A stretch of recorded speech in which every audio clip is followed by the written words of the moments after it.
Good afternoon. Thank you for calling Hello? Can you hear me alright? Hello?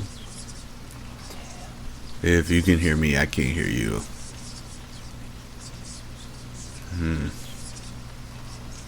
I'm sorry, I can't hear you. I'll have to disconnect due to no response. And so, disconnecting due to no response. To be honest, as strange as it was, I was glad for the reprieve from the workflow. Summertime is our busiest time of year, and this year especially. Non-stop calls from open to close. The increased volume was clogging up the whole system, from scheduling to accounts payable.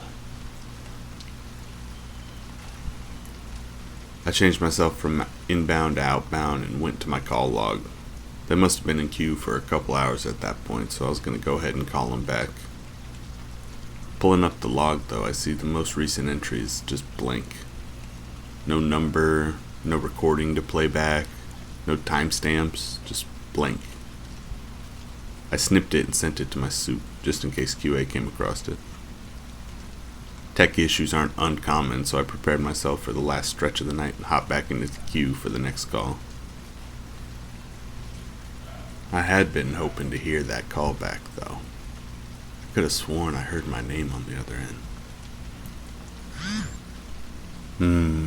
I smiled. I knew who that was. I pulled up the window and was disappointed to find it actually was not her. It looked like it wasn't anybody. It was a blank picture, no name, no message. When I pulled up the message, it was just a voice recording. I went into after call work and hit play. The hair behind my ears stood on end. It sounded like agony. I was creeped the hell out. I had no idea who at work would send me this or why. But it couldn't have been a coincidence. I just had that weird call and now this. Maybe someone in IT? I don't know anyone here well enough to be pranked by them.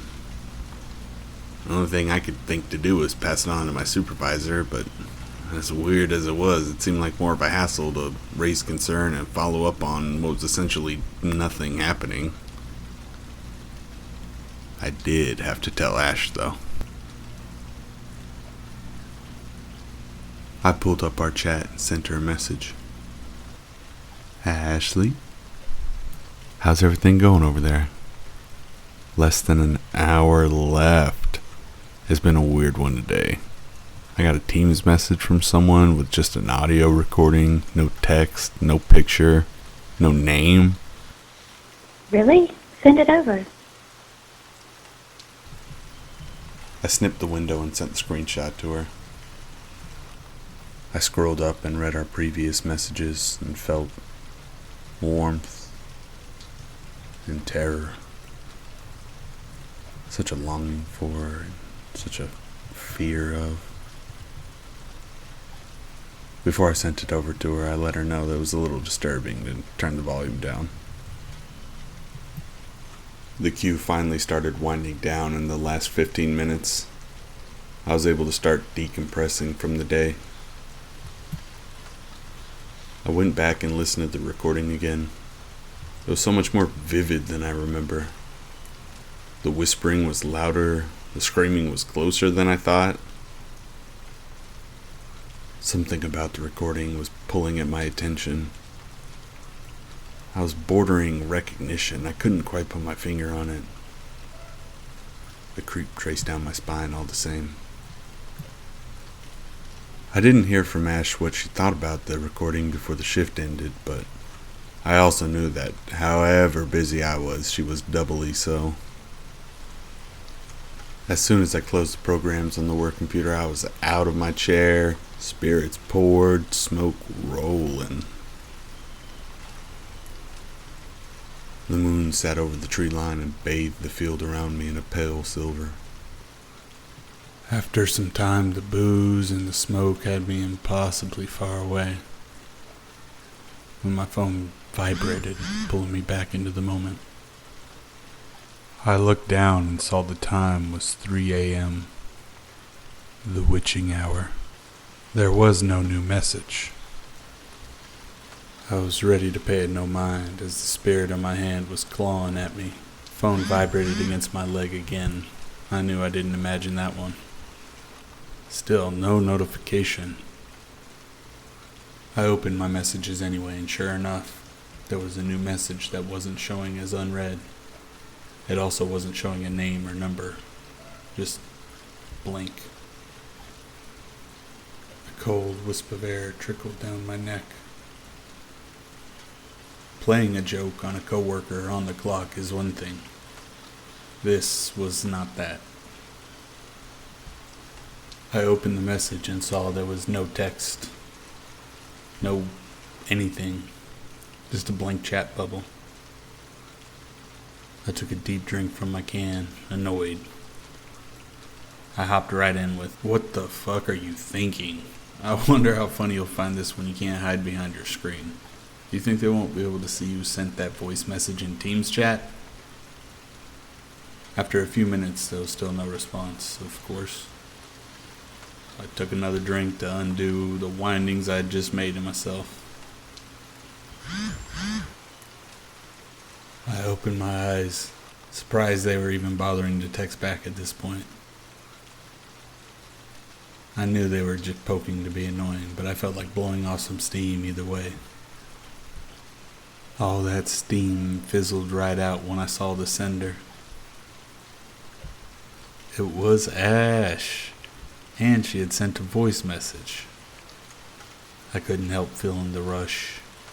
Before I even listened to the message, I sent a "Hey!" exclamation point smiley face. I was on the precipice of absolutely soaring in the best way and hit play. The immediate sinking feeling that followed was like I had actually jumped over a cliff. It wasn't her voice. It was about as far away from her voice as it could be. Just whispering and screaming was so loud I couldn't make them out. The screaming was so much louder and so much closer. My hair stood on end and my arms and chest tightened. I opened Teams on my phone to compare the two, and they were definitely different. The first audio message I got was much quieter, and there was only a distant screaming. My skin crawled. Why did Ashley just send this out of the blue, and how did she get it so much clearer? I called her immediately. I didn't want to wait for text messages. I felt like I needed answers. Worry perched itself in my stomach when I got the answering machine. Full. I texted back, "Isn't that so creepy? How did you get it that clear?" I wasn't sure if I'd get an answer tonight as much as I wanted one. Was she in on it? No way, right? Couldn't help but feel a little betrayed if she was. It was probably just some harmless prank. No worries, I lied to myself. The thought soured my good time and the whiskey was almost gone.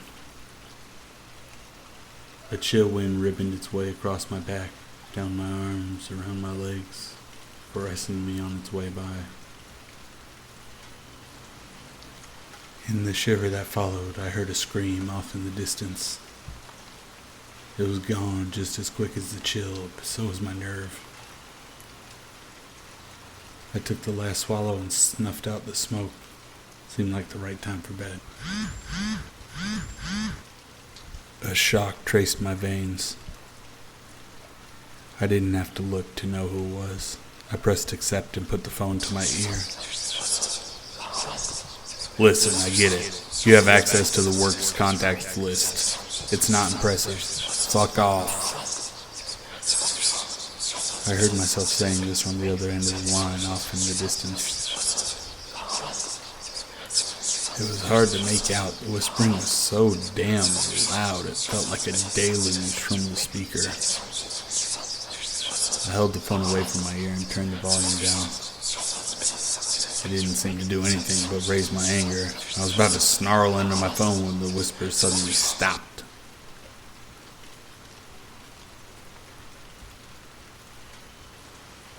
I checked the screen and saw the call was still connected, just silent. Finally. Are you done now?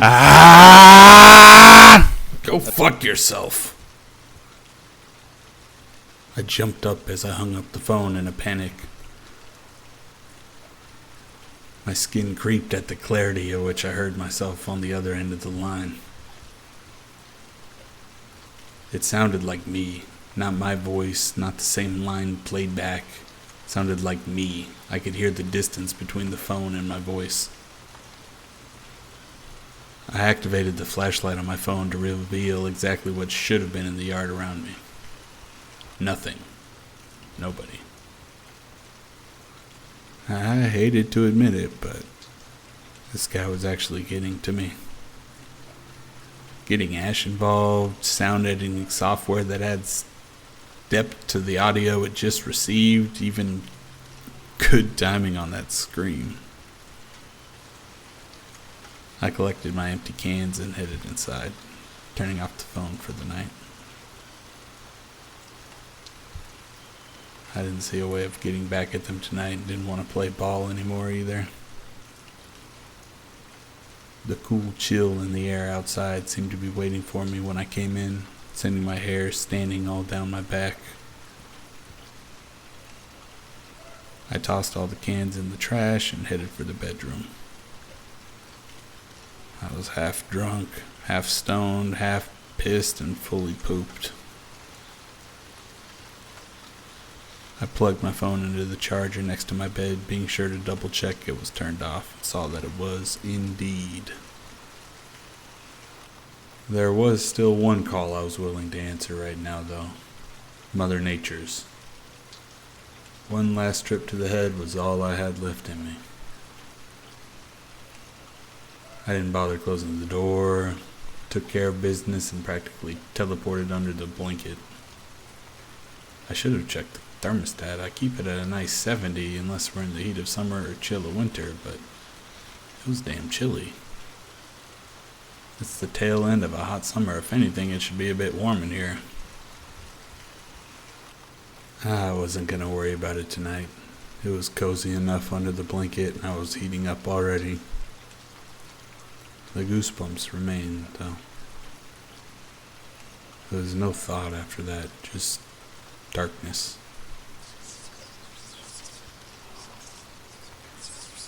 There was no way to know how long I'd been asleep when I was aroused. It was still very dark, but of course my phone was off, and as the memory hit me, a bolt of realization shot through me. It was faint, almost too faint to pick up, but I heard whispering. Not one person, it sounded like a lot. I shot out of bed and grabbed for my phone for the light, tearing the charger out of the wall with it.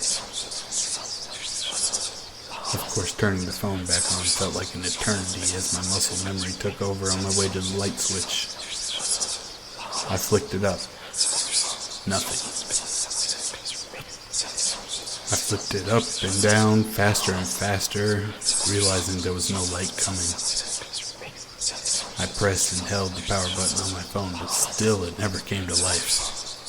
I threw my phone against the closed bathroom door where the whispering was emanating from. My temper flared at the absurdity of it all. I couldn't see, I was dead tired, all of my tools had failed me, it was freezing, I was shivering with rage, and it was so loud, it was blending up every thought I was trying to formulate. I grabbed the door to rip it open, and when it didn't budge, I threw my shoulders, arms, legs at it to push it in.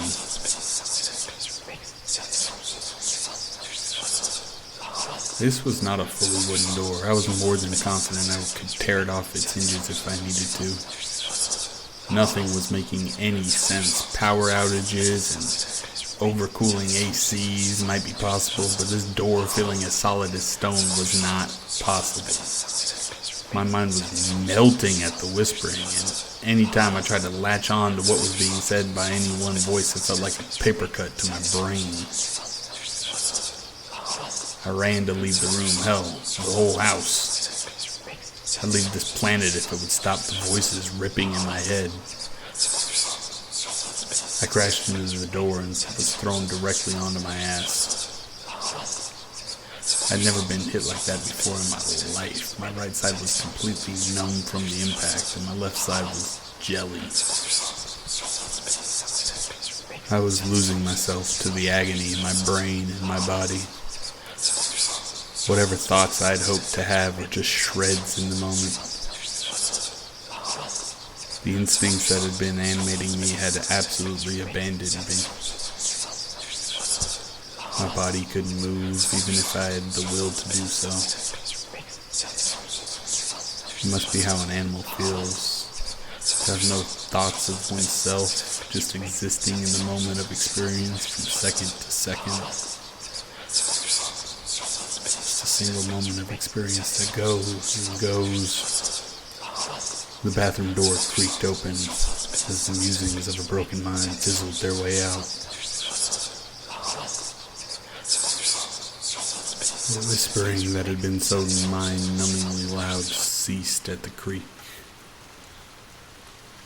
I lay broken but able to look up. Only darkness. I didn't see anything at all. Suddenly, from the dark, "Are you done now?"